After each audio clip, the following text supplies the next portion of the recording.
Bem-vindos ao Literacura, da série Espiritualidade no Literacura. No primeiro vídeo nós refletimos acerca da condição, da situação do homem, que é como uma águia aprisionada numa gaiola e que precisa se libertar. A sua natureza é ser livre, é ver as coisas do alto e, portanto, se realizar no plano das suas possibilidades existenciais. Estando na gaiola, ela sofre, vivendo abaixo do plano da sua própria natureza.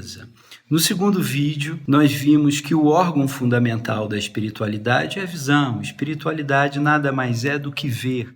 É o sentido superior da visão, o sentido mais elevado e profundo da visão. Conseguir captar, assimilar a linguagem primordial da criação. À medida que um homem tem o seu senso de participação realizado pelo desenvolvimento da sua razão, ele começa a desenvolver a finalidade da sua própria existência, que é, acima de tudo, espiritualizar-se. E ele vai perdendo a razão à medida em que ele decai em seus próprios apegos. E é sobre isso que eu queria refletir hoje, sobre um tema fundamental e um tanto delicado, delicado para as mentalidades modernas, né, que tem uma dificuldade imensa em assimilar e aceitar a temática do pecado, né, mas que é um tema fundamental, por outro lado, para a própria espiritualidade. Se a modernidade nega, a espiritualidade não pode se eximir ou negar, ao contrário, ela precisa afirmar a realidade do pecado para poder avançar e ir adiante.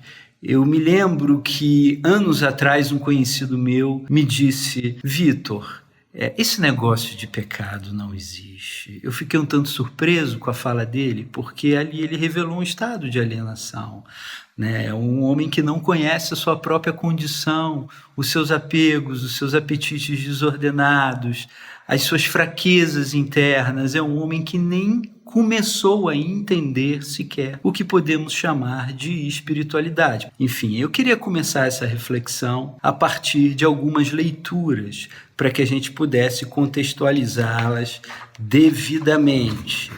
Primeiro, eu quero citar uma frase da teologia germânica, importante tradição mística espiritual da Alemanha, do século XV, mais ou menos. Essa frase veio desse período, que diz o seguinte: nada queima no inferno além do eu. Outra frase, agora do sufi e persa Jalaluddin Rumi: se não vistes o diabo, olhe para o teu próprio eu. Agora uma frase do místico inglês William Law: teu próprio eu é teu próprio Caim, que mata teu próprio Abel. Pois cada ação e movimento do eu tem o espírito do anticristo e mata a vida divina dentro de ti. Agora, Santo Agostinho: a cidade de Deus é feita pelo amor a Deus levado ao desprezo do eu. A cidade terrestre pelo amor ao eu levado ao desprezo de Deus. Mais uma vez, William Law: os homens não estão no inferno porque Deus esteja zangado com eles. Eles estão em meio ao ódio e às trevas porque injuriaram a luz que flui infinitamente de Deus, como aquele homem ataca a luz do sol que cai sobre os seus olhos. Portanto, não há como negar que existe no homem algo que o desorienta na sua experiência psicológica, o desarmoniza e o faz cair num estado abaixo do horizonte ou da linha da consciência, num estado de inconsciência, vivendo uma vida subconsciente, portanto obscura. Obscura no que diz respeito à apreensão da realidade fundamental, ao sentido e à manifestação da vida em sua linguagem primordial, que é uma linguagem de amor e caridade, de beleza acima de tudo e de sabedoria, e também para o sentido de si mesmo, porque o homem ele se encontra no estado de obscurecimento em relação a si próprio. Quanto mais obscuro ele estiver em relação à sua própria interioridade, menos ele enxergará o próprio pecado. Isso é um princípio universal na vida mística e espiritual. O pecado ele começa a ser visto, a ser compreendido e a ser assimilado quando a luz começa a bater. E essa experiência é o que podemos chamar de uma experiência de conversão ou metanoia, quando o homem começa a desenvolver uma mudança nos seus valores, na forma como ele apreende-se e apreende a realidade e o sentido do mundo à sua volta. Portanto, quando a luz bate, revela ao homem o seu próprio mal, as suas carências e contradições, e o homem percebe que ele vive dentro de uma condição de ruptura, de rompimento, de ruptura com a própria realidade. Ele não tem mais acessibilidade à chama das coisas, ao coração, ao íntimo, à linguagem primordial. Perdendo o sentido de concórdia, ele começa a estabelecer e a se inscrever dentro de uma cultura errática, que é uma cultura de separação, de competição, de comparação, enfim, uma cultura egóica, uma cultura do ego, que é aquilo que Santo Agostinho vai declarar em sua última obra e vai refletir em linhas profundas e extensas no seu livro A Cidade de Deus, e que eu acabei de ler agora há pouco. Portanto, é o homem que despreza Deus e ficou aprisionado ao seu eu, entrópico, e, portanto, não há como nós pensarmos na psicodinâmica ou na psicologia do pecado sem entendermos que o homem se encontra sem norte. Quanto mais ele se afasta daquilo que é o seu próprio sustento no ser, que são suas raízes espirituais, mais ele se aliena no processo, numa busca desordenada e alienante de autonomia.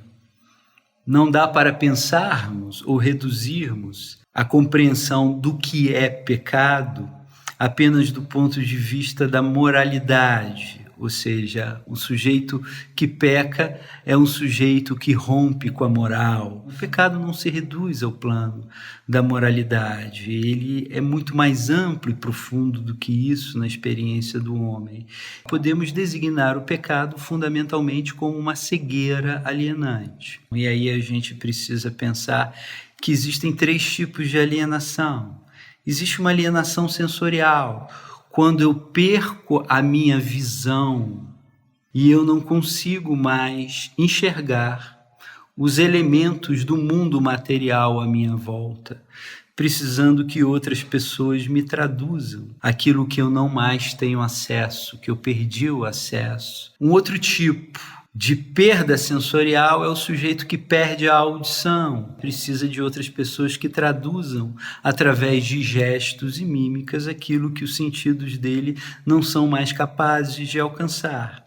Um segundo tipo de alienação, que é aquilo que chamamos de alienação psicológica, quando o ser humano ele perde a sua capacidade de viver em comunidade, de se comunicar adaptativamente com os outros da sua espécie, em contextos sociais, profissionais e mesmo familiares emocionais.